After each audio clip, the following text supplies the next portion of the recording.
Listos. Hermanos, muy buenos días. Sea con ustedes el amor, la esperanza, la gracia del Señor. Hoy tenemos una nueva reunión de conocimiento, de perfeccionamiento en nuestro cristianismo. Dispongamos nuestra mente, nuestro corazón para recibir las enseñanzas de, por favor, mantener los micrófonos apagados, las cámaras prendidas, tener, si es posible, una Biblia, un cuaderno, un esfero, tomar nota de todos los puntos importantes que sean para ustedes y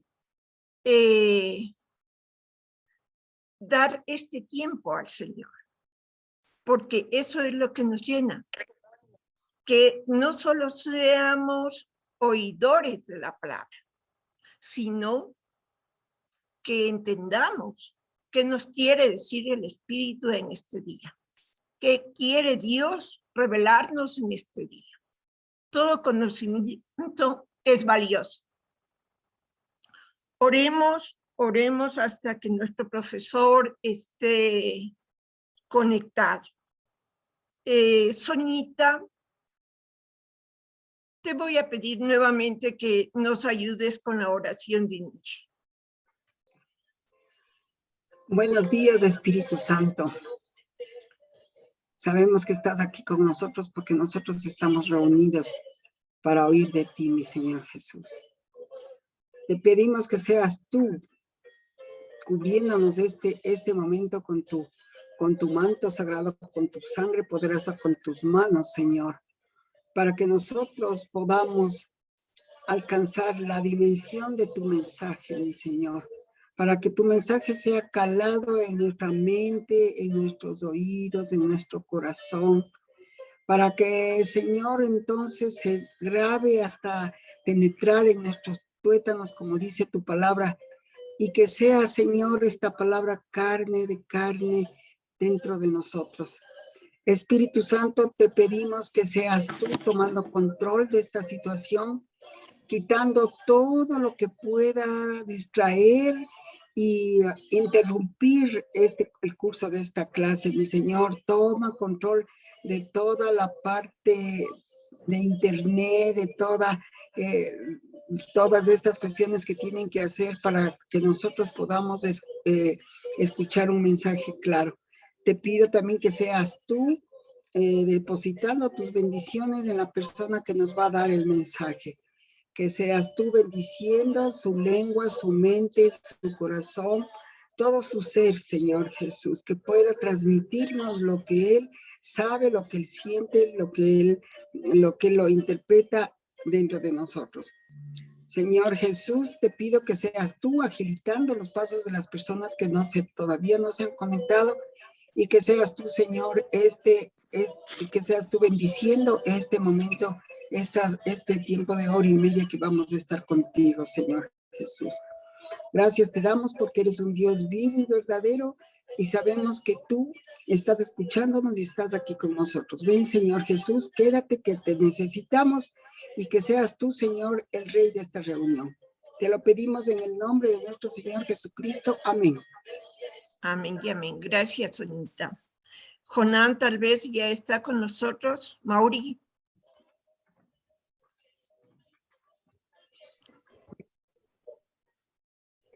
Mauricio.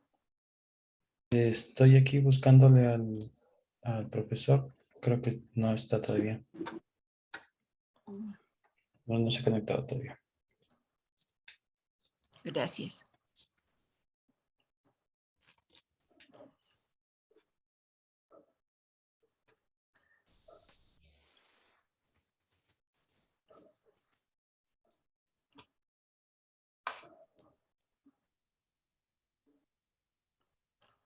Me encantaría saber de parte de ustedes hasta esta clase, qué les ha parecido la Academia Bíblica, cuáles son sus expectativas para las siguientes clases. Me encantaría conocer. Rocío, por ejemplo.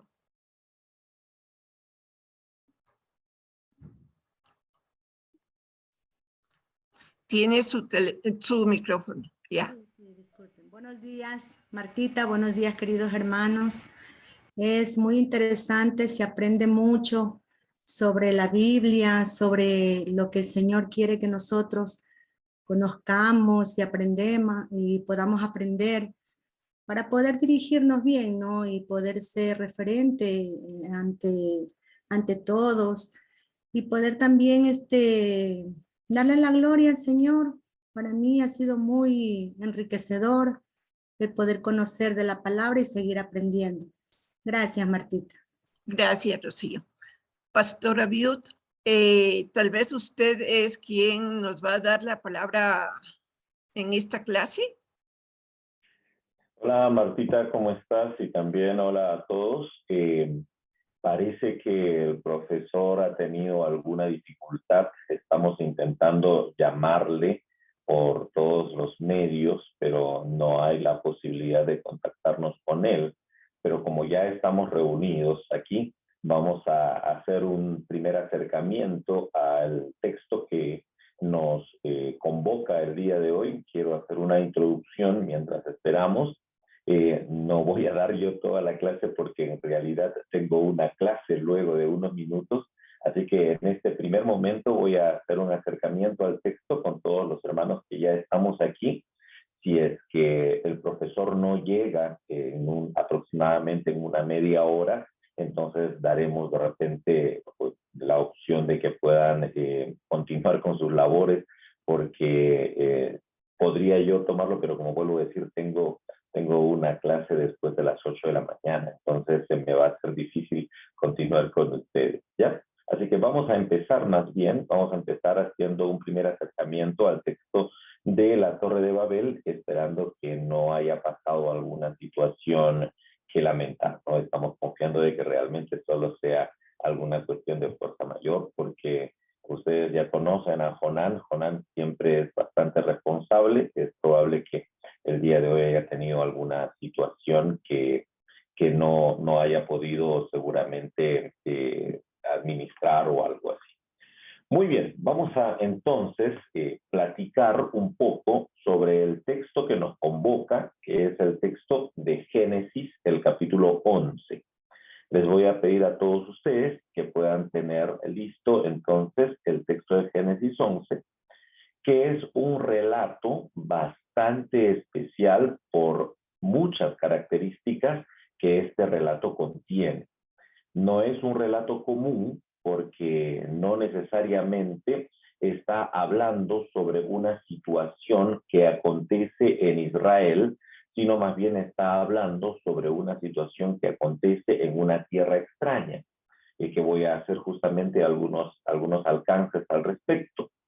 Además, porque no se trata de una situación en la que podamos nosotros distinguir una acción común o una acción cotidiana de Dios, sino más bien se trata de una acción un tanto distinta de Dios frente a su pueblo, o frente a, no solamente a su pueblo, sino frente a la nación, al mundo entero, o a lo que se conocía del mundo en aquel entonces.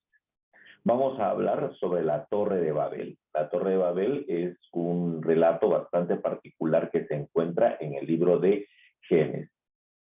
Una primera cosa que hay que considerar es lo siguiente. El libro de Génesis tiene dos partes sustanciales. Podemos encontrar nosotros en el libro de Génesis una estructura mayor. Sin embargo, hay dos secciones en el libro de Génesis que son bastante notorias.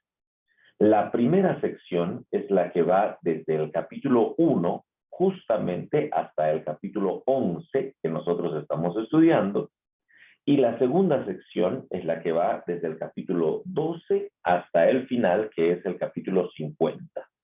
La primera sección, la del capítulo 1 hasta el 11, es una sección que narra y que tiene una serie de relatos, de narraciones sobre los orígenes cósmicos, sobre los orígenes de la historia entre Dios y el mundo, ¿no? Los orígenes que son planteados en estos textos no tienen que ver solamente con Israel, sino tienen que ver con los orígenes vuelvo a decir, desde una perspectiva más global, desde una perspectiva más amplia. A partir del capítulo 12 en adelante, del capítulo 12 hasta el 50, aparece una segunda historia, que es la historia más bien del pueblo de Israel, pero contada sobre la base de la narrativa acerca de los patriarcas, de narrativa sobre los patriarcas. ¿Cuáles son esos patriarcas que nosotros podemos reconocer en la historia de Israel y que aparecen justamente del capítulo 12 en adelante? Es empezando por Abraham, luego viene su hijo Isaac, luego viene Jacob y Esaú, los nietos de Abraham, y termina Jacob, en la línea de Jacob, a través de la historia de sus hijos, sobre todo de un hijo especial que es José, quien es padre de Efraín y Manasés, las tribus más notorias de Israel. Esa es la segunda parte que empieza, como vuelvo a decir, a partir del capítulo 12 en adelante. Sin embargo, lo que nos convoca a nosotros el día de hoy es la primera sección más bien, porque es en esta primera sección que va del capítulo 1 hasta el capítulo 11, donde está insertada esta narrativa, la narrativa de la Torre de Babel. ¿Cuáles son las características de Génesis del 1 al 11? Las características de esta sección es, en principio, que está compuesta por múltiples relatos. Muchas veces estos relatos no tienen una hilación o no tienen una secuencia lógica, sino parece que estos relatos provienen incluso de distintas fuentes, o sea, no solamente provienen de un solo escritor o de una sola localización, sino que provienen de algunas fuentes distintas y fueron estos relatos luego compilados por un autor posterior. ¿Por qué? Porque, por ejemplo, tenemos el relato de Génesis 1, donde se habla de Dios, de Elohim, como el autor del mundo. Luego tenemos el relato de Génesis 2, donde ya se introduce a Yahvé o a Jehová como el autor de todo, como el creador de todo. El relato de Génesis 1 como el relato de Génesis 2 son distintos porque presentan dos perspectivas diferentes sobre la creación. Luego aparece el relato de Génesis 3, que es el relato en el cual el ser humano entra en un proceso de caída y también toda una relación bastante conflictiva con Yahvé, etc. Y luego así van apareciendo una serie de relatos el uno con el otro que pueden tener, como vuelvo a decir, en común la historia de Israel, perdón, la historia del mundo, pero que en realidad son relatos distintos que han sido compilados uno tras otro, ¿no? El relato del capítulo 6, que es el relato de la maldad del ser humano, luego empieza el relato de Noé, un relato de Noé en el capítulo 6, el capítulo 7 empieza otro relato sobre Noé, donde propone otras cosas distintas, y luego así va avanzando hasta que llegamos al relato del capítulo número 11, que es el relato de la Torre de Babel. Vuelvo a decir, el relato de la Torre de Babel también tiene cierta independencia respecto a todos los relatos que van apareciendo en esta sección. Entonces, una primera cosa que hay que recordar es que de Génesis del 1 al 11 son una secuencia de múltiples relatos que hablan sobre los orígenes del mundo, pero que tienen cada uno cierta autonomía porque proceden probablemente de fuentes distintas, o sea, de autores distintos, y que luego fueron compilados de tal modo que puedan estar presentes dentro de esta sección que se llama Génesis, o que se llama la sección de los orígenes del mundo, que es como le han conocido también antiguamente. Luego de eso, entonces, tenemos el relato propio de Génesis 11. Este relato propio de Génesis 11 tiene sus particularidades, y tiene sus particularidades que el profesor en esta ocasión les va a contar. Ya llegó y damos gracias a Dios por eso. Entonces, luego de haber hecho yo esta pequeña aproximación, voy a dar paso al profesor Jonan Monroy para que pueda continuar con la clase, porque lo veo aquí. Voy a hacer esa presentación. Aquí estoy. Ahí está, ok.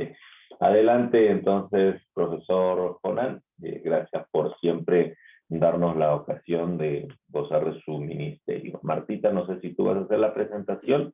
En todo caso, te dejo así esta ocasión y yo me despido de ustedes, hermanos. Como les decía, me gustaría acompañarlos en toda esta jornada, pero ya luego tengo que ingresar a otra clase. Bendiciones. Muchas gracias al pastor Abiud por esa introducción al tema. Estamos hoy con el pastor Jonan Monroy, quien tuvo la gracia de estar con nosotros en Capilla del Valle.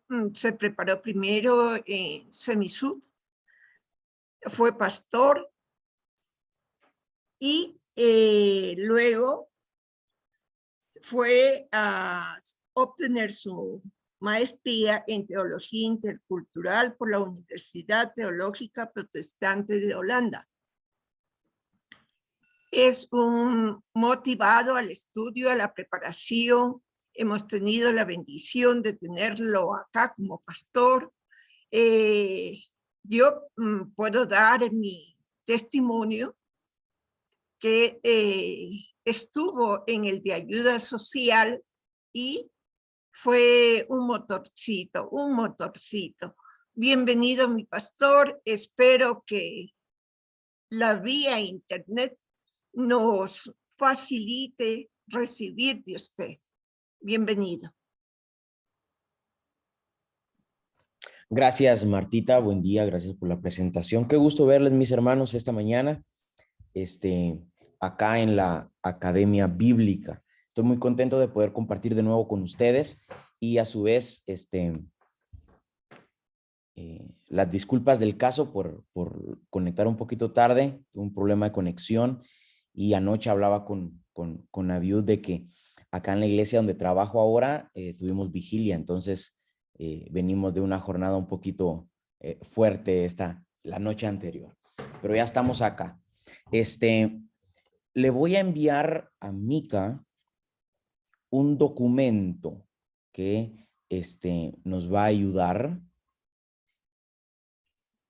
Y yo creo que si tienen algún grupo de WhatsApp, en todo caso, lo pueden tener acceso todos al documento que he preparado para hoy. Es una sola página que tiene información introductoria, pero que nos va a ayudar a trabajar algunas ideas, algunos conceptos que he preparado para hoy.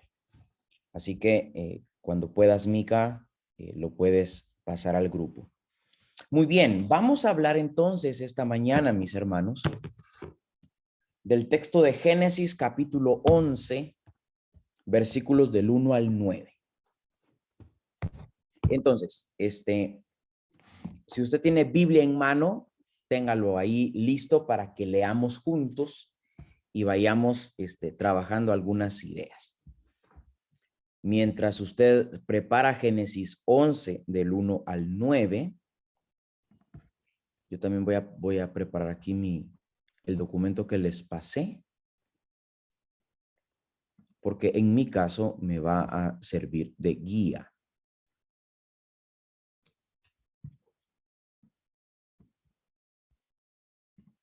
Ok, vamos a comenzar entonces. La Torre de Babel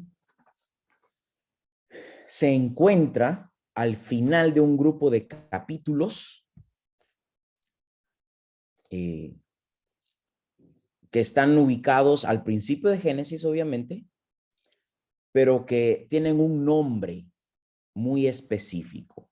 Los primeros 11 capítulos de Génesis tienen un nombre. El nombre es Relatos Originarios. Vamos a comenzar por ahí. Relatos originarios.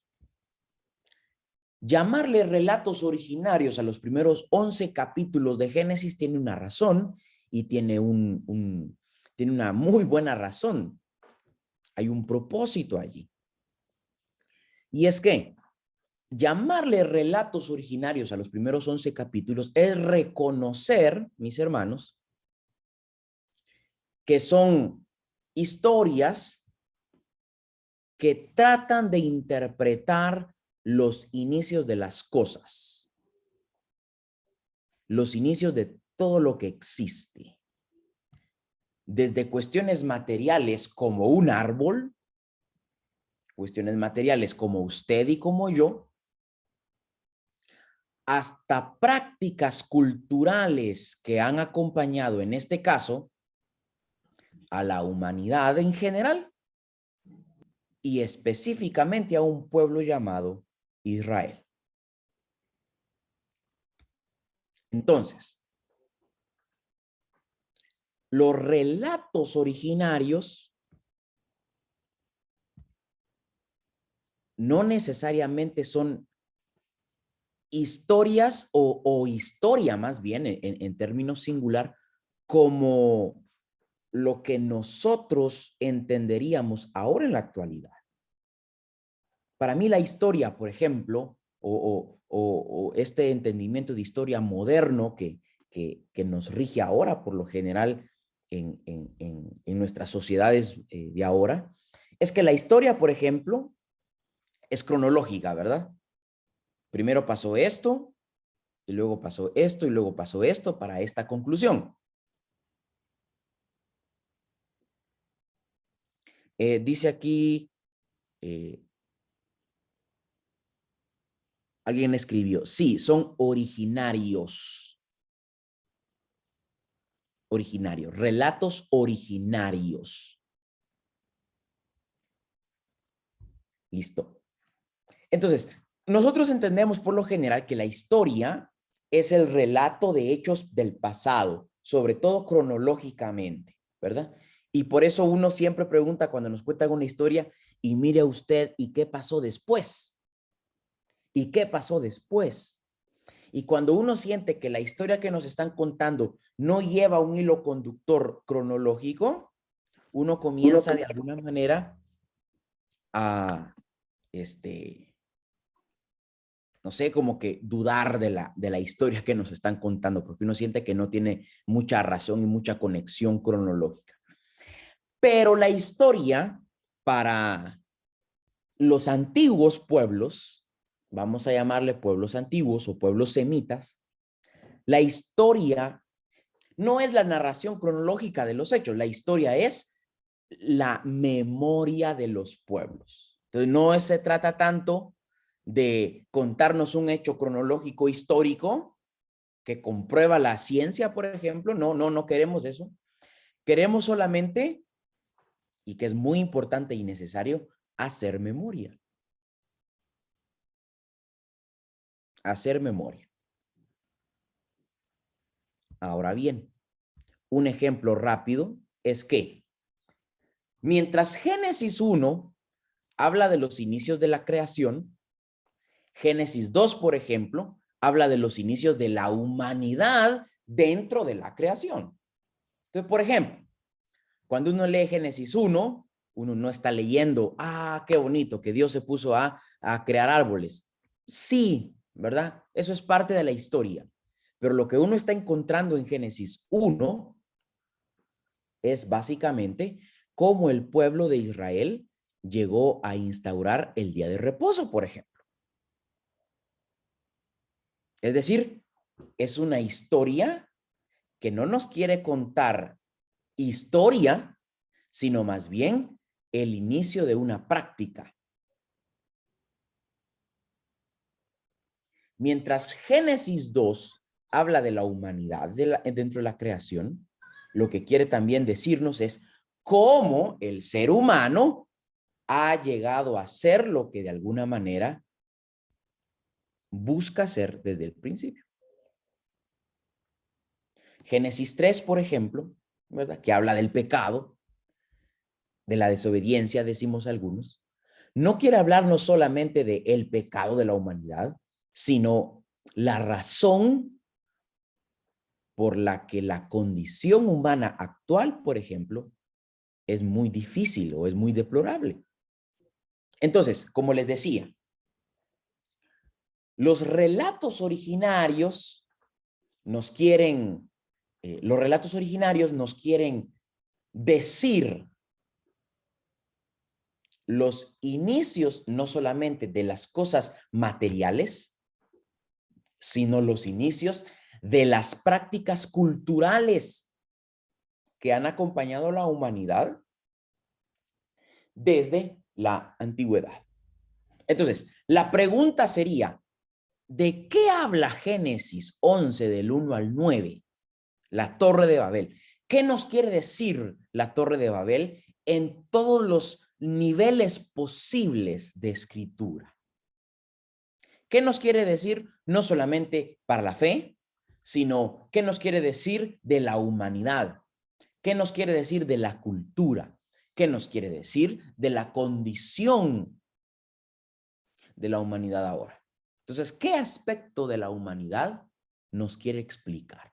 Y en este estudio, pues estamos analizando el relato originario de la Torre de Babel, ¿verdad?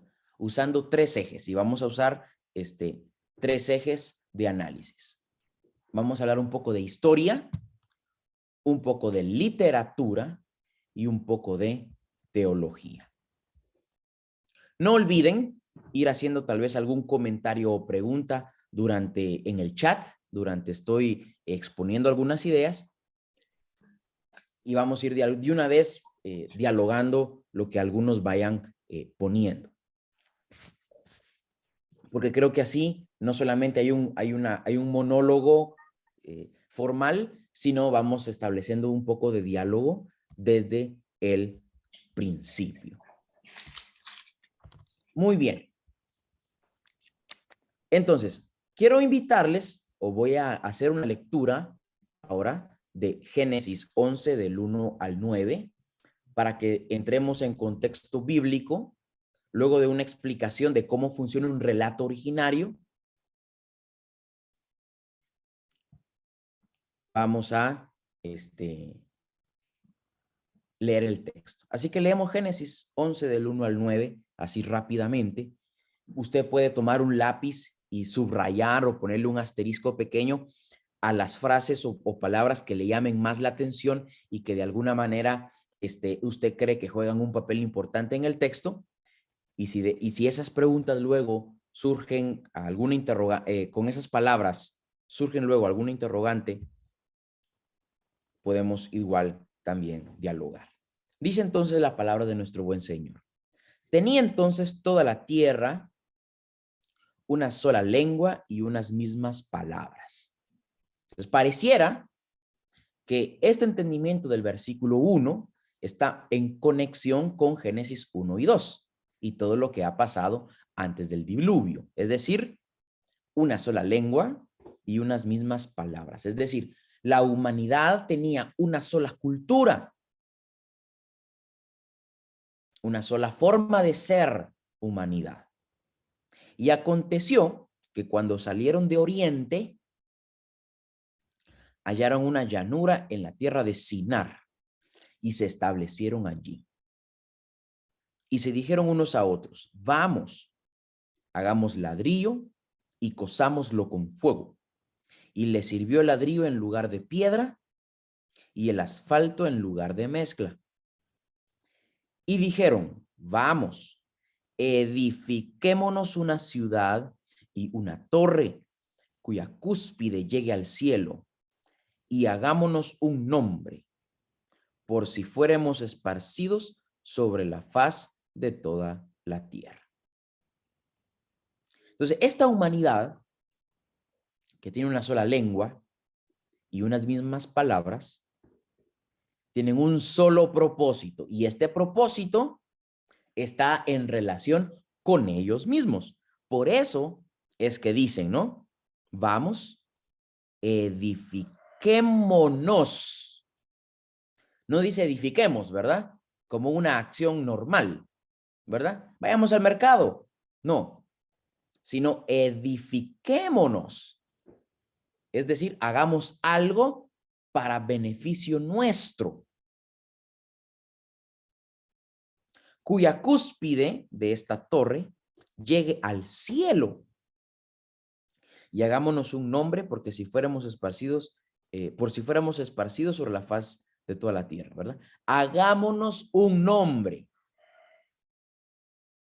Es decir, la acción tiene un propósito de construcción de identidad y de construcción de imagen que no está pensada en alguien o en algo más que no sea la humanidad misma. Versículo 5. Y descendió Jehová para ver la ciudad y la torre que edificaban los hijos de los hombres. Y dijo Jehová, he aquí el pueblo. Miren acá. He aquí el pueblo. Es uno. Y todos estos tienen un solo lenguaje. Y han comenzado la obra y nada les hará desistir ahora de lo que han pensado hacer. Ahora pues, descendamos y confundamos allí su lengua, para que ninguno entienda el habla de su compañero. Así los esparció Jehová desde allí sobre la faz de toda la tierra y dejaron de edificar la ciudad. Por esto fue llamado el nombre de ella Babel, porque allí confundió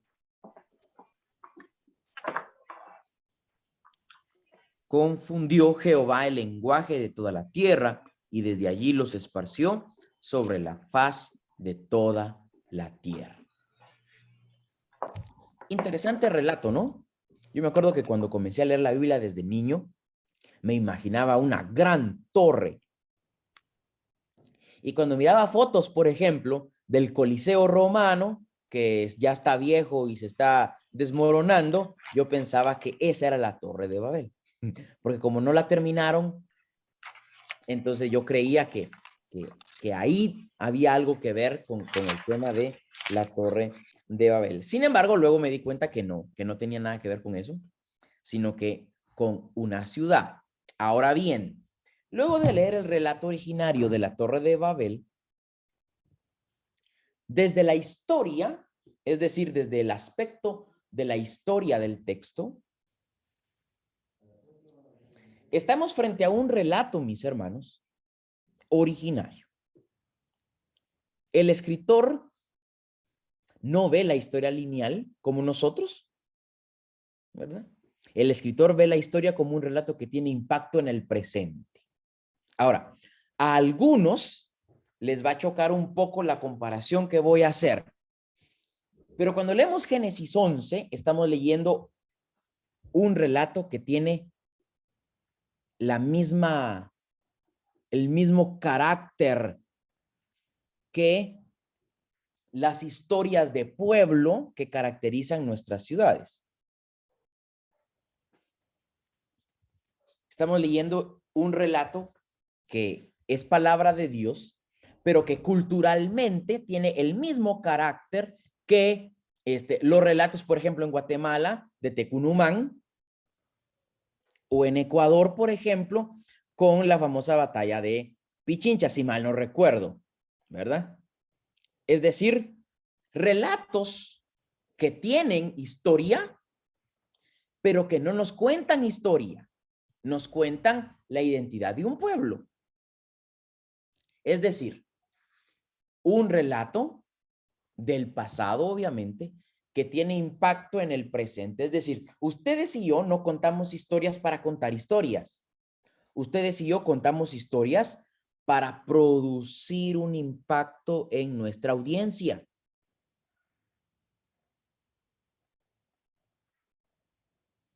Entonces, por ejemplo, cuando las parejas están de aniversario, en algún momento se recuerdan de cómo se enamoraron. Es decir, cómo el pasado tiene impacto en el presente. Y vamos agregando detalles que van fortaleciendo la historia. Entonces, los primeros 11 capítulos de Génesis, aunque contengan elementos históricos, no son historias, son relatos originarios. Entonces, la historia no es tanto la sucesión cronológica de eventos, sino la memoria del pueblo para darle sentido a la realidad. Aquí, por ejemplo, surge otro concepto que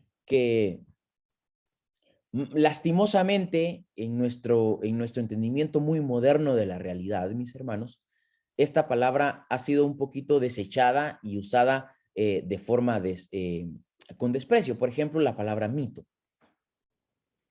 Los mitos, dicen algunos, son mentiras, son fábulas. Y fíjense que no. Los mitos son formas de interpretar la realidad que nos supera. Entonces, por ejemplo, si uno le preguntara a un judío, ¿verdad? Antiguo, a un israelita antiguo, mire usted, ¿verdad? Pongámosle el nombre Pablo o Mario, no sé. Mario, cuénteme la historia del por qué hay muchos pueblos en la tierra. Él nos va a contar la historia de Génesis 11, la Torre de Babel. Es decir, él no nos va a contar el desarrollo histórico, cultural de la humanidad desde el inicio. Él nos va a contar una historia que quiere decirnos cuál es la razón por la que hay muchos pueblos. Entonces va a decir, fíjate que un día el pueblo o la humanidad tenía una sola lengua y un solo idioma, pero luego se les ocurrió hacer una sola ciudad y una torre de Babel para el beneficio de ellos, y Dios no vio que eso era correcto. Por lo tanto, descendió y confundió las lenguas. Y de a partir de eso, como no se entendían, comenzaron a dispersarse. Nos cuentan una historia para darle sentido a las formas de interpretar la realidad actual. Entonces, el relato originario, en este caso, la Torre de Babel, de Génesis 11, del 1 al 9, tiene un carácter mítico, es decir, es una forma de contar la historia que sobrepasa la historia misma. Algunos creen que la Biblia, para que sea palabra de Dios, las cosas que cuenta deben pasar exactamente como las cuenta y de paso deben ser confirmadas por la ciencia. Y me parece que ahí tenemos un problema, porque no estamos dimensionando el mensaje del texto, en este caso de Génesis 11. No estamos dimensionando el aspecto pedagógico que el texto nos quiere dar. La Biblia no fue escrita para que vengan los científicos y la confirmen. No, no, no, no. La Biblia fue escrita para que cuando ustedes y yo la leamos, y todos los que la lean, se encuentren con Dios, ¿verdad? Se encuentren con Jesús, sean llenos del Espíritu Santo. Entonces, está bien, no es ningún problema reconocer que los relatos originarios de Génesis capítulo 11 tienen ese carácter mítico que nos quiere contar la historia que en realidad sobrepasa la historia misma. Es decir, es un relato originario de carácter mítico para enseñarnos algo más allá.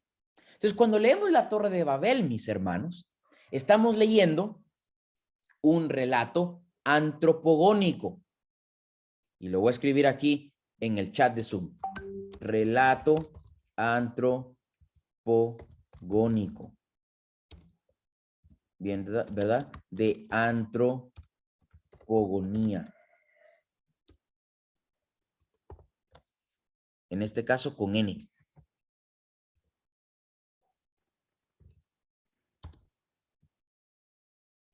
¿Qué es un relato antropogónico? Es un relato mítico del ser humano, ¿verdad? Es decir, estamos leyendo una historia que da origen a algún aspecto característico del ser humano. En este caso, el aspecto cultural de la humanidad que estamos leyendo en la Torre de Babel tiene que ver con el origen de los idiomas, ¿verdad? Ya el texto lo ha dicho, el texto lo ha puesto como el resultado de lo que pasó, ¿verdad? Las lenguas, los idiomas, ¿cómo surgen los idiomas? La dispersión de estos pueblos y la ubicación geográfica de estos pueblos que surgen a raíz de la Torre de Babel.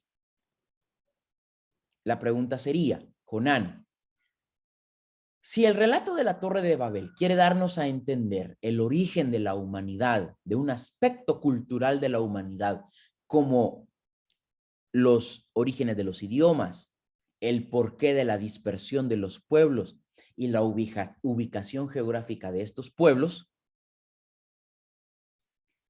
¿en qué momento fue escrito y cómo fue escrito? Específicamente no tengo una fecha para decirles, miren, comenzó a escribirse en tal fecha, pero sí puedo darles una referencia de cuándo se terminó de escribir. Y Génesis se terminó de escribir unos 400 años antes de Cristo.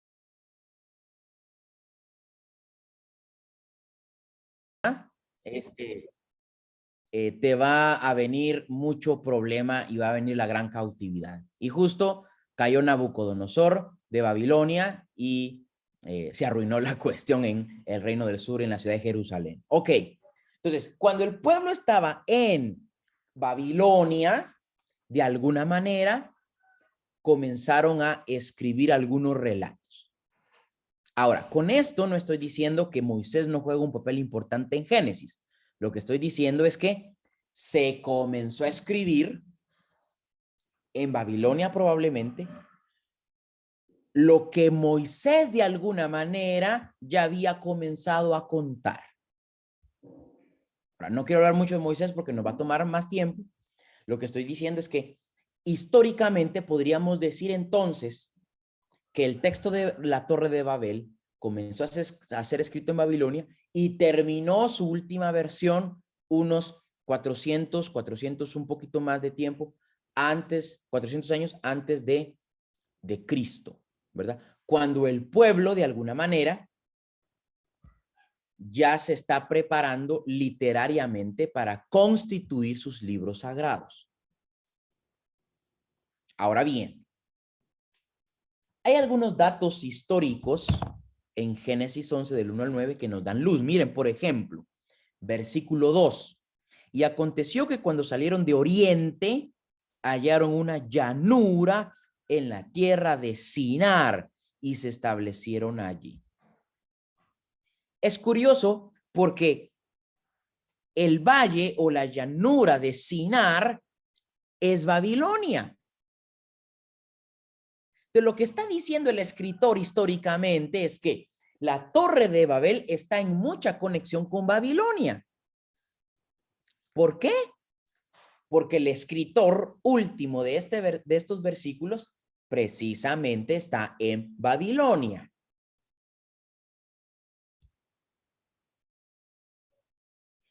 El valle de Sinar es Babilonia.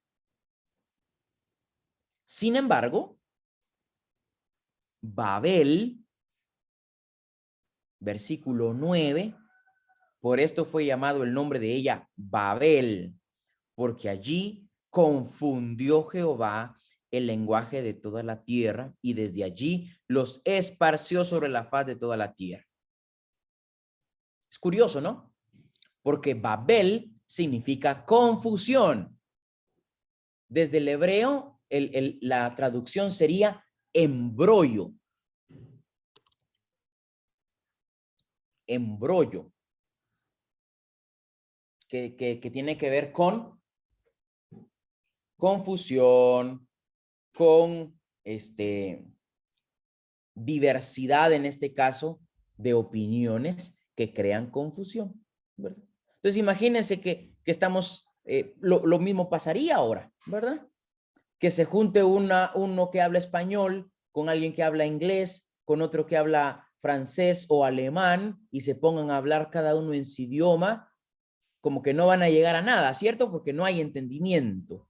Entonces se crea un embrollo. Embrollo, es decir, hay una confusión.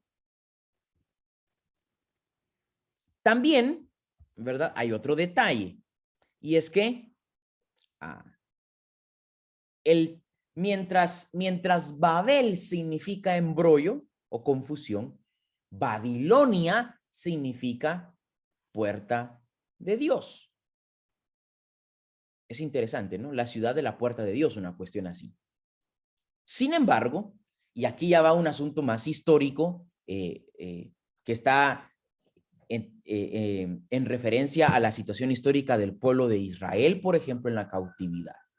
Parece que el autor de la Torre de Babel está haciendo referencia al contexto en el que está, ¿verdad? Es curioso cómo es que esta humanidad que tiene un solo idioma y una sola forma de pensar se establece en Babilonia, en el valle de Sinar. Pero ahí los visita Jehová por razón de su torre y de su ciudad y de la razón por la que quieren construir esto. Y dice que desciende Jehová y los confunde, y por eso le dan el nombre de Babel, ¿verdad? Embrollo, confusión. Pero no solo eso.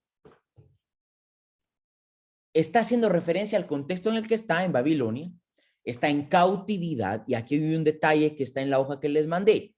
Está haciendo una denuncia. Está haciendo una denuncia. Es decir, ¿se recuerdan que al principio les dije que los relatos originarios no solamente nos quieren contar un aspecto histórico, sino quieren llevarnos un poquito más allá?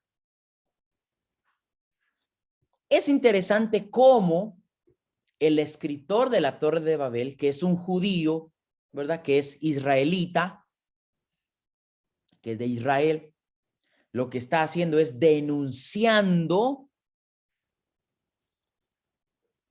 la confusión que genera Babilonia hacia su pueblo.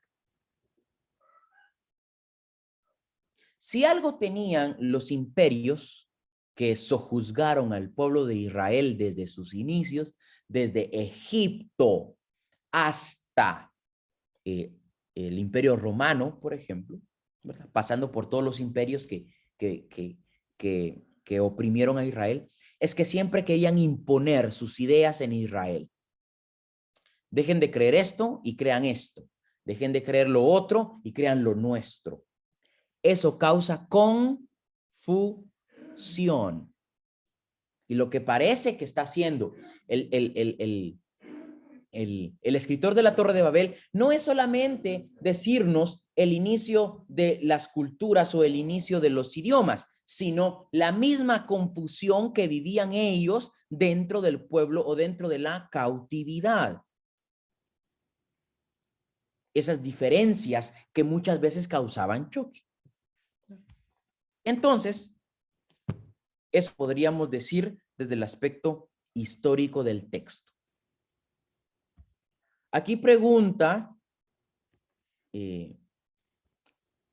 dice María Soledad, ellos sabían que estaba mal, por eso dicen que serán esparcidos por sobre la faz de la tierra. Sí, exactamente. Aunque en realidad no estoy muy seguro si ellos lo sabían. Ellos no estaban, creo yo, dimensionando muy bien lo que podía pasar, pero sí creo yo que estaban conscientes de que sus razones no eran hacia Dios, sino hacia ellos mismos. Ustedes saben que el ser humano no siempre reconoce que pensar egoístamente está mal, ¿verdad? sobre todo cuando nos llegan al corazón algunas ideas como, por ejemplo, lo merezco. Me he esforzado tanto que merezco tener esto. Uno no dimensiona si eso está mal, si está bien o mal. Uno lo apropia como que es un derecho, ¿verdad? Sin embargo, nosotros ahora que leemos el texto y los que posteriormente también escribieron el texto en aquel tiempo antiguo, ellos sí sabían que estaba mal, ¿verdad? Los constructores no, después los que vieron el resultado de eso, sí, Dios mismo, obviamente. Luego Jonathan Álvarez responde: buenos días, estimado pastor Jonán. ¿Hay alguna forma que coincida la rigurosidad científica con la veracidad bíblica y ese aparente antagonismo se unan? Bueno, la pregunta es, ¿qué entenderíamos por rigurosidad científica? Yo creo que la Biblia es verdad porque es palabra de Dios. Solamente que no es el propósito, Jonathan, no es que coincida con la rigurosidad científica. Primero porque no fue escrita en el mismo tiempo donde surge el método científico. Surge en otra cultura, en otro tiempo. Creo que puede haber alguna forma que coincida, pero de segunda mano. Es decir, la Biblia es un libro de fe para fe. La Biblia está escrita para contarnos la historia de un encuentro religioso entre Israel y el Dios llamado Jehová en el Antiguo Testamento. Y en el Nuevo Testamento nos está contando la historia de un encuentro con un hombre llamado Jesús de Nazaret, el Hijo de Dios, que da resultado lo que nosotros conocemos como la iglesia cristiana, ¿verdad? Hay algunos aspectos que probablemente sí coinciden y otros que no coinciden, ¿verdad? Uno de ellos es precisamente la resurrección de Cristo. ¿Cómo comprobamos científicamente que un muerto resucitó? No se puede. ¿Por qué? Porque los muertos no resucitan, ¿verdad? Los muertos también muertos, ¿verdad? Y sin embargo, Cristo resucitó, ¿verdad? Así que hay algunos aspectos que podrían coincidir, como el asunto cultural, pero algunos hechos históricos que nosotros creemos por fe, no, ¿verdad? Uno de ellos es la resurrección de Cristo. Ahora bien, desde el aspecto literario, ya traté de alguna manera dar algunos indicios de lo que el texto nos dice de la Torre de Babel con relación a la historia. Ahora vamos a evaluar qué podemos descubrir del relato de la Torre de Babel a un nivel literario. ¿Por qué? La pregunta ahora: ¿por qué la Torre de Babel es el último relato originario de los primeros 11 capítulos de Génesis? ¿Por qué está en el capítulo 11, allí donde está? ¿Por qué la Torre de Babel, mis hermanos, no pudo haber sido inmediatamente después, por ejemplo, de la creación de Adán y Eva?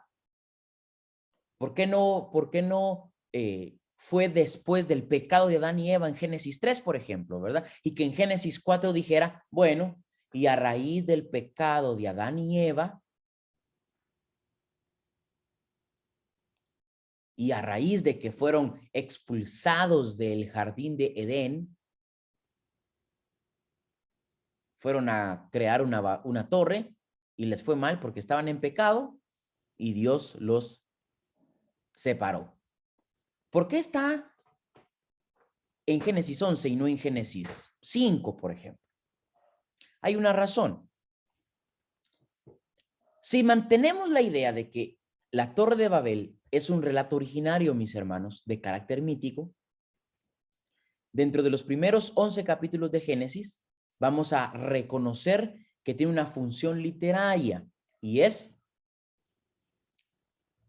hacer una conexión histórica, un eslabón. El escritor de la Torre de Babel está contando los orígenes de la creación y la humanidad, ¿verdad? Pero también quiere dar paso al comienzo de la historia de un pueblo entre todos los pueblos.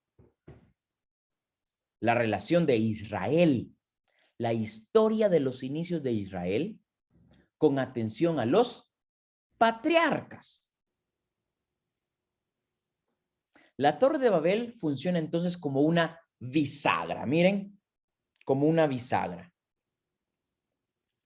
Venimos de los relatos originarios de carácter mítico desde Génesis 1 hasta el 11, y a partir de Génesis 12, si ustedes se dan cuenta, en Génesis 12 ya la historia ya no está centrada en características culturales de la humanidad como un grupo, sino la historia de un hombre dentro de la humanidad. ¿Quién es este hombre? Este hombre es Abraham. Pónganle atención a Génesis capítulo 12. Dice, miren, pero Jehová había dicho a Abraham, vete de tu tierra y de tu parentela y de la casa de tu padre a la tierra que yo te mostraré. Bueno, no venimos a hacer un análisis de Génesis 12, pero mientras la Torre de Babel nos habla de la humanidad, y luego, a partir del versículo 10 y el versículo 27, nos va a hablar de las descendientes y de los hombres y familias o clanes que van a surgir a raíz de la diversidad que hay en la Torre de Babel. Génesis 12 ya nos habla de alguien en específico. Miren, nos habla de Abraham.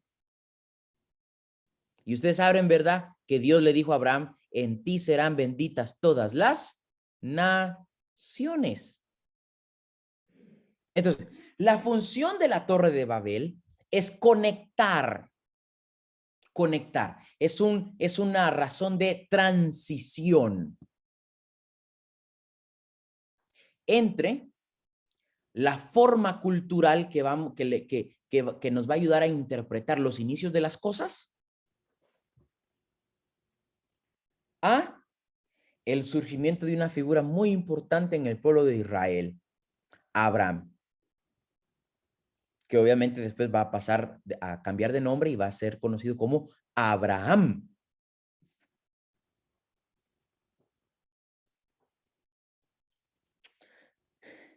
Hay un aspecto acá literario que nos debe ayudar o que nos puede ayudar mucho para comprender por qué la Torre de Babel es un relato que existe en la Biblia y por qué debe ser reconocido como un eslabón de transición. Y es que precisamente desde Génesis 1 hasta Génesis 11, el escritor de estos relatos está queriendo poner a la humanidad en relación a Dios. Es decir, si ustedes se dan cuenta, no nos habla de pueblos específicos, nos habla de muchos pueblos que constituyen la humanidad entera. Pero en esta relación con Dios, y específicamente esta relación con Jehová, los escritores o el escritor de Génesis se comienza a preguntar, ok, ya conté los inicios de la creación, ya conté los inicios de la humanidad, ya conté las razones del pecado, ¿verdad? El problema de la humanidad. Ya conté algunas genealogías de los pueblos. Ya los puse en contexto. La pregunta es, dentro de todos estos pueblos y todas estas naciones, dice el autor, ¿dónde me coloco yo? ¿Dónde voy a colocar a mi pueblo? Y sobre todo, ¿dónde voy a colocar a mi pueblo en relación a Dios? como el escritor de Génesis quiere ubicarse él mismo en la historia con Dios y a su pueblo con Dios, él ve la necesidad de contar la historia de la Torre de Babel para decir, ok, la humanidad es una, pero los pueblos son muchos. Y dentro de esta diversidad de pueblos, yo, dice el escritor de la Torre de Babel, encuentro mi posición y mi pueblo encuentra su posición ante Dios. Solamente que estos inicios de los pueblos no son unos inicios muy favorables, son inicios un poco negativos y ya lo vamos a ver más adelante por qué. Ok, entonces mis hermanos, la Torre de Babel es un relato de transición, es un relato de paso que conecta, que va a conectar a la humanidad entera con su diversidad de pueblos, con la historia específica de un pueblo llamado Israel. Entonces, ¿con quién comienza la historia de Israel? Comienza con un hombre llamado Abraham, el patriarca, el gran patriarca.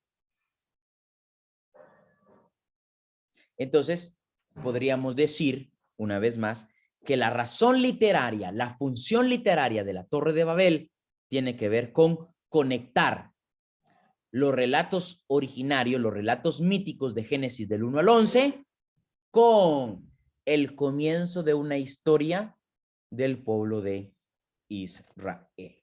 Muy bien, hasta ahora hemos hablado de la naturaleza de la Torre de Babel como un relato originario.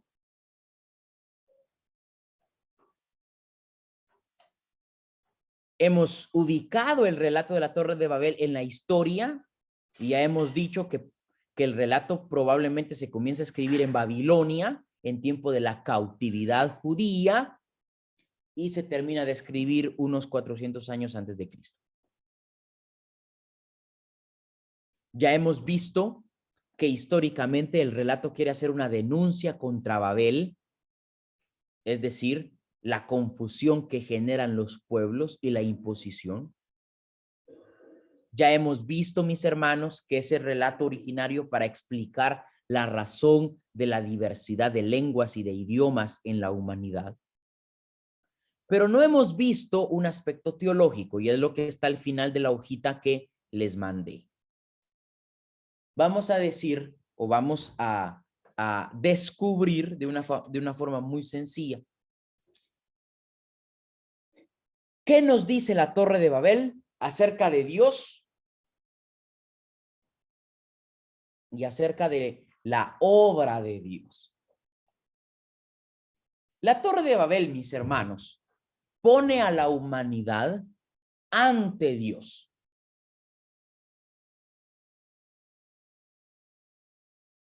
Recuerden ustedes, o consideren ustedes más bien, que teología tiene que ver con identificar a Dios en la ecuación humana. Usted y yo hacemos teología cuando interpretamos a Dios en nuestra realidad. Por ejemplo, cuando usted y yo reconocemos que somos creación de Dios, estamos haciendo teología. Es decir, estamos reconociendo a Dios en la condición humana. Cuando sacamos a Dios de la ecuación humana, ya no hacemos teología, estamos haciendo otro tipo de ciencia, ¿verdad? Antropología o sociología o como usted guste.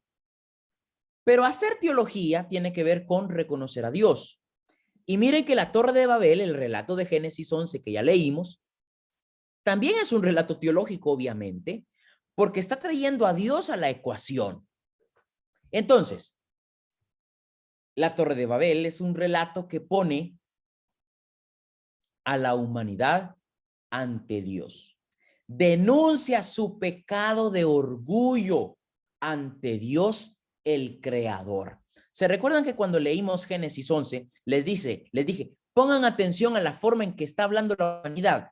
Edifiquémonos una ciudad para nosotros. No dice la humanidad, edifiquemos una ciudad para nuestro Dios y para reconocer que Dios es nuestro Dios, aunque sea redundante. No, la Torre de Babel nos está contando lo que sucede cuando la humanidad se enorgullece de sí misma y quiere hacerse de un nombre para sí misma. No para reconocer a Dios el Creador, sino para reconocer al hombre constructor de una ciudad y de una torre que lo que busca es hacerse de un nombre. Es interesante, ¿verdad? Cómo el orgullo de la humanidad se mantiene. Y miren ustedes. Perdón. Justo la Torre de Babel pasa después del diluvio. Es curioso, ¿no? Porque en el diluvio se borra de la faz de la tierra toda la humanidad mala, ¿verdad? Y nomás queda Noé con sus hijos y sus nueras, sus hijas. Y es curioso cómo el diluvio nos cuenta ese deseo de Dios y de la humanidad en barrer todo lo malo de la humanidad. Y sin embargo, tiempito después, dice la humanidad, nah, hagámonos una ciudad y una torre que llegue hasta el cielo para que nos reconozcan cuando ya no estemos.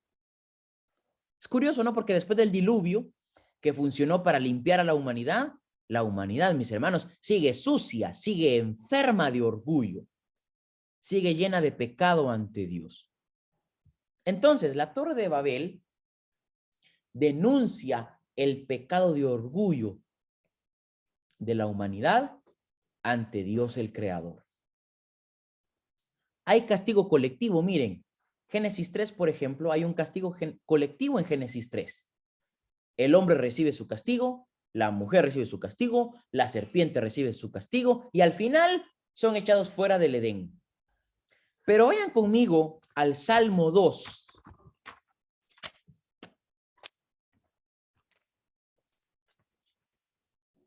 Miren lo que dice el salmista en el Salmo número 2.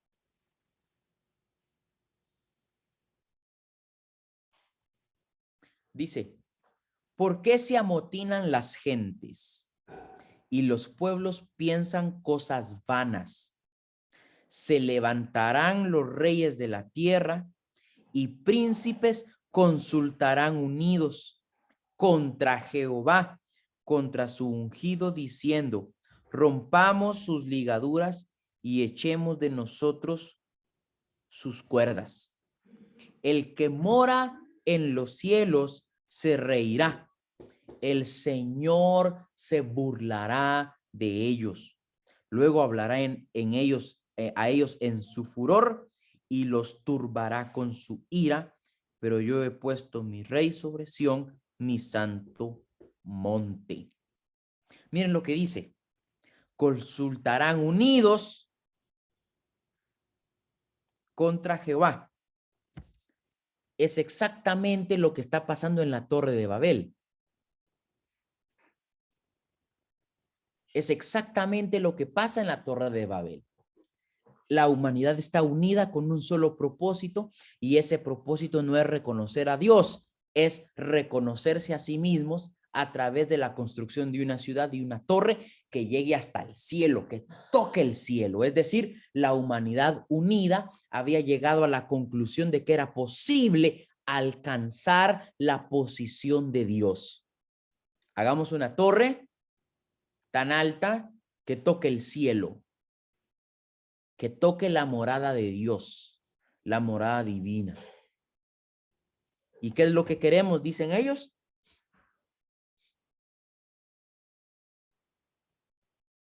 Hacerse un nombre, versículo 4, por si fuéramos esparcidos sobre la faz de toda la tierra. Es decir, que nos recuerden, que nos reconozcan. No querían reconocer a Dios, querían ser reconocidos ellos. Y miren lo que dice Salmos 2 siempre. El que mora en los cielos se reirá.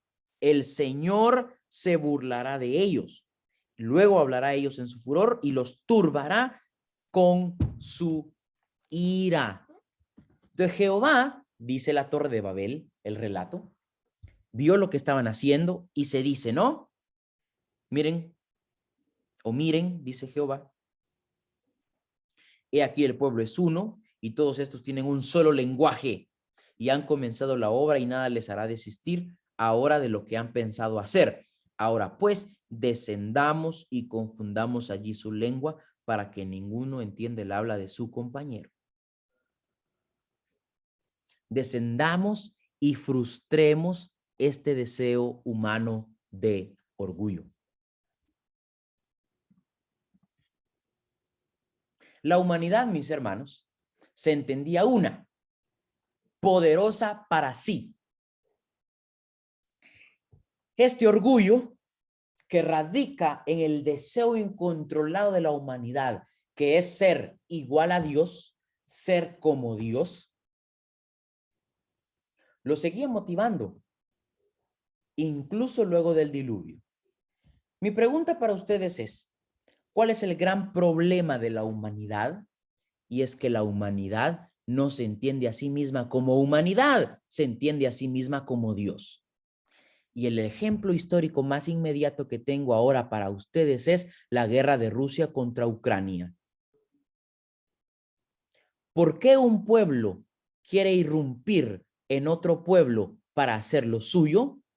Es porque quiere ser Dios.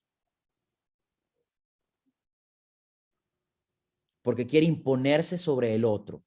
Es decir, no se entiende como humanidad, no se entiende como ser humano finito, sino se entiende como Dios. Y como Dios, puedo conquistar pueblos. Como Dios, puedo hacerme de un nombre. Como Dios, puedo imponerme sobre el otro. Eso es lo que está diciendo la Torre de Babel. Precisamente porque el ser humano se entiende Dios, busca de alguna manera imponerse sobre el otro. Pero es curioso cómo la Torre de Babel también nos dice una verdad sustancial de la fe. La Torre de Babel quiere decirnos una vez más que Dios, mis hermanos, es el garante de lo que existe.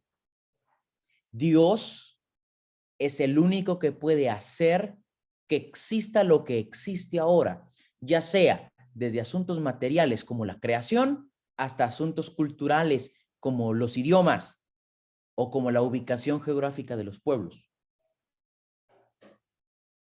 Y con esto no estoy diciendo algo tradicional como se ha entendido de alguna manera o algo muy frívolo o muy superficial, como por ejemplo, ¿verdad?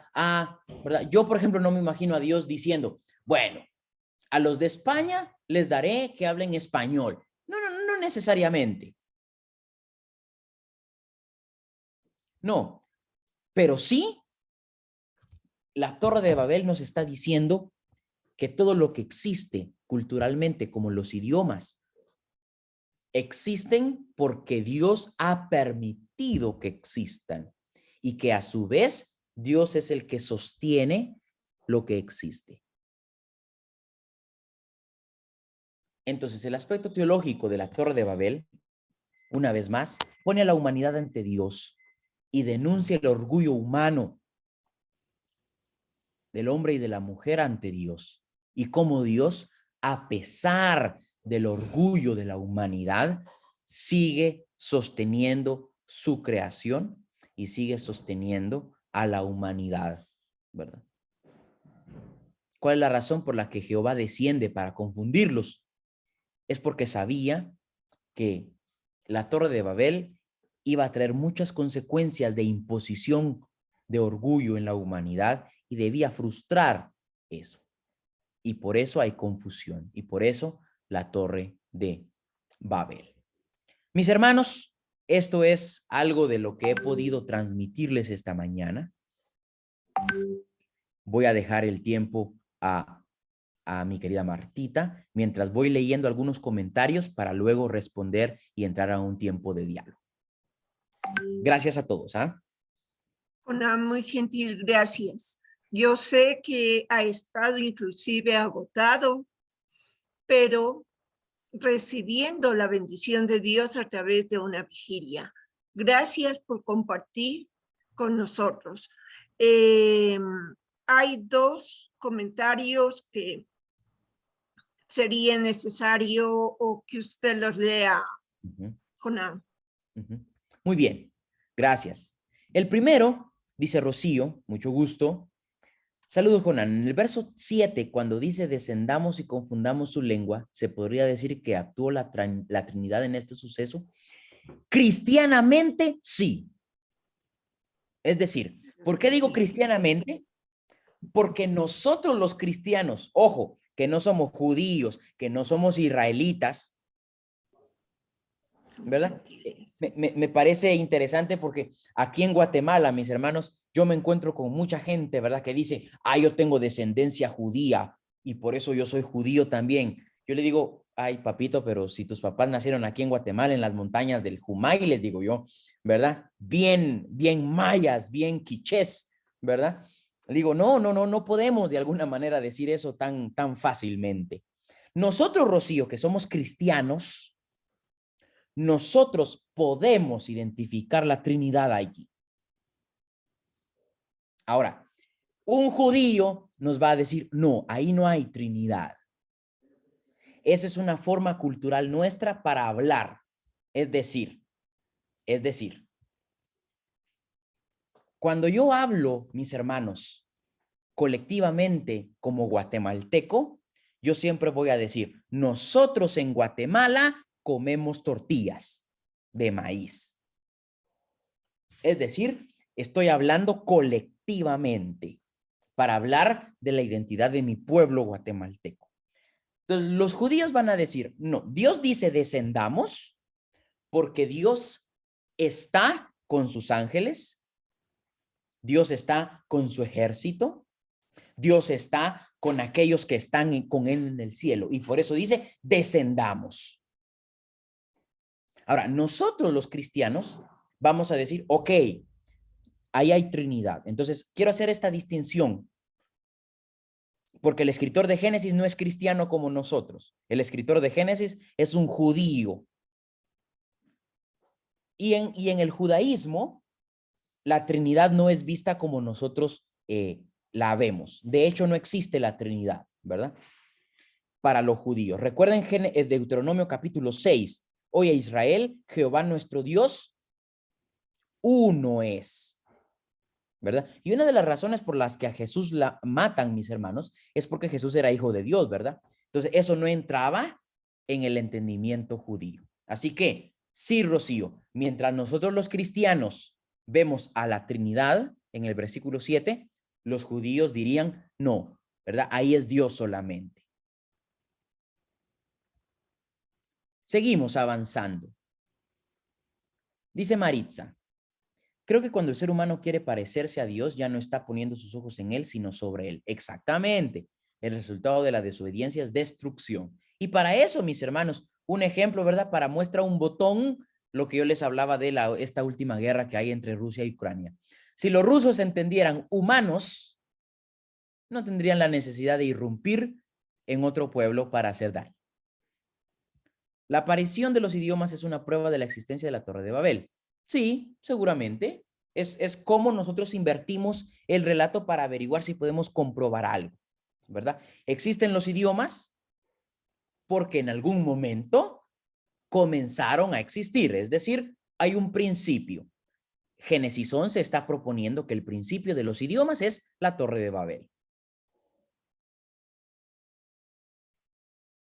Hay algunos comentarios acá, como Jonathan, dice en la Biblia, pastor, bien dice en la Biblia, nos relata de la reprensión de Dios al hombre en esos tiempos, mas hoy por hoy esos castigos nos ejemplifican pese a nuestras aberrantes conductas que no se manifiestan. Sí, todo lo que hacemos tiene que ver con lo que nos entendemos, ¿verdad? Como seres humanos. Dice Amparito, saludos Amparito. Bueno, Rita también agradece la exposición de hoy. Es importante, dice, mantenernos en fe y obediencia hacia Dios. Amén. Dice Amparito, esta descripción refleja la unidad de la familia humana que descendía de los hijos de Noé, al mismo tiempo anticipa la expansión del pecado de la raza humana en el versículo 6. Seguramente, sí, ¿verdad? Ya les decía yo que esta humanidad viene del diluvio, es decir, de los que sobreviven al diluvio, obviamente que ya se han engrandecido, pero nos está haciendo un relato que está por encima todavía de la humanidad que desciende de Noé,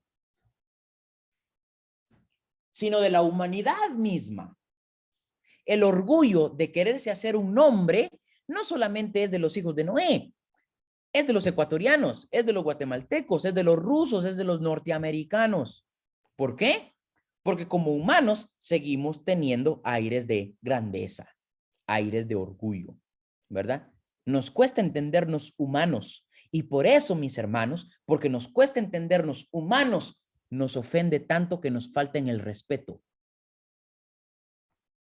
Nos ofende tanto, nos golpea tanto el ego que alguien no nos diga buenos días o nos respete como seres humanos. Obviamente nos deberíamos dar respeto, sí, pero no porque necesitemos que nos reconozcan, sino porque somos humanos comunes y corrientes. Entonces, en ese sentido, yo creo que la Torre de Babel es un relato que, aunque fue escrito en el pasado y nos quiere contar los inicios de los idiomas y de la diversidad en la humanidad, es un relato que sigue siendo pertinente para la actualidad. Es un relato que nos debe recordar, primero, que el ser humano paga caro cuando quiere ser Dios. Y segundo, que Dios, a pesar de la humanidad, siempre tendrá cuidado de lo que existe. Así que eso es lo que yo les puedo dar y los puedo invitar a reflexionar esta mañana, mis hermanos. Que Dios los bendiga, qué gusto verlos. Muy contento de compartir en Capilla del Valle esta mañana. Nuevamente, muchas gracias, Jonán. Hermanos, oremos, quedémonos en la presencia del Señor. Padre Santo, te damos gracias porque permitiste que Jonán se pueda conectar y a todos los que pudieron estar presentes. Tu mensaje es muy claro, Señor, muy claro. Nos dices que tú eres el único Dios, el alfa y el omega, el que tiene el oro y la plata, el que maneja nuestras vidas. Papito amado, te pedimos que tu presencia sea siempre en nosotros, que tu espíritu nos llene y que fluya en nosotros los dones espirituales, el fruto espiritual. Padre, todas tus enseñanzas son valiosas para nosotros. El hacerse de un nombre, el querer figurar, el querer poner el nombre en historia y marcar diferencia, de esa manera no es agradable ante ti, mi Dios. Por favor, llena nuestro corazón de humildad y gratitud para ti. Señor, que se haga tu voluntad santa y perfecta en nuestras vidas.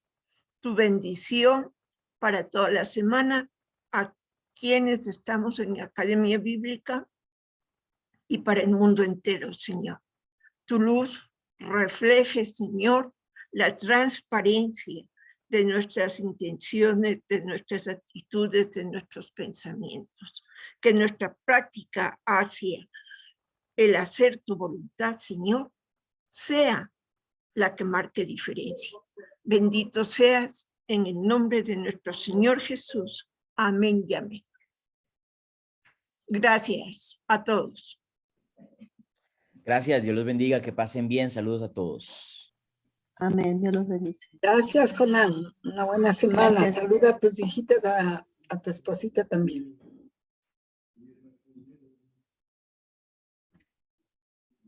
Gracias, Martita. Gracias, bendiciones a todos, hermanos. Gracias, bendiciones, pastor, y bendiciones, hermanos. Bendiciones a todos. Hasta luego.